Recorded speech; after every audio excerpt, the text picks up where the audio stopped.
Angedacht zwischen Rhein und Reden. Impulse aus dem Kirchenbezirk Germersheim. It was on a divine visitation that the Lord told me that I was to go on the television.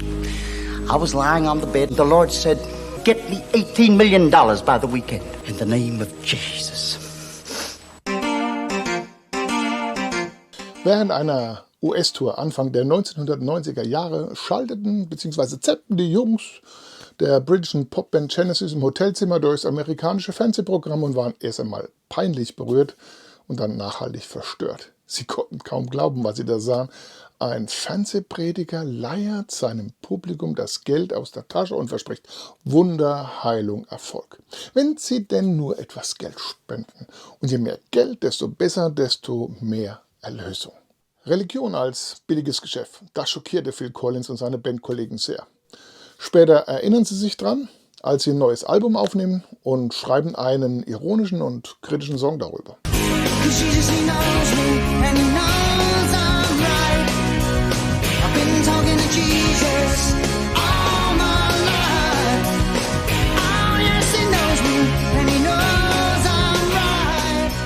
Phil Collins schlüpft im Video in die Rolle eines amerikanischen Fernsehpredigers, einen Prediger, der moralisch predigt, aber selbst betrügt. Der Opfer fordert, aber selbst nur nimmt.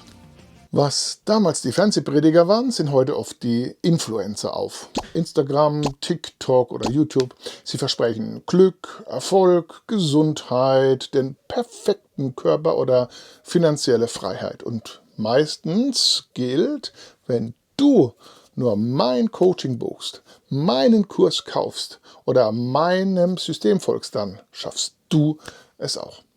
Das Prinzip ist alt. Versprechen gegen Geld. Damals hieß es Ablassbrief, heute heißt es gesponsorter Post.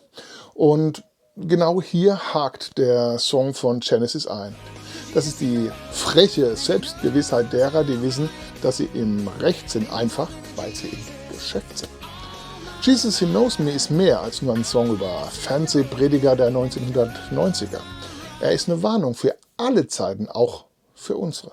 Denn ob mit Mikrofon vor der Kamera oder mit Selfie-Stick in der Hand, wenn Glaube, Hoffnung oder Liebe zur Ware werden, dann sollte man besser hellhörig werden.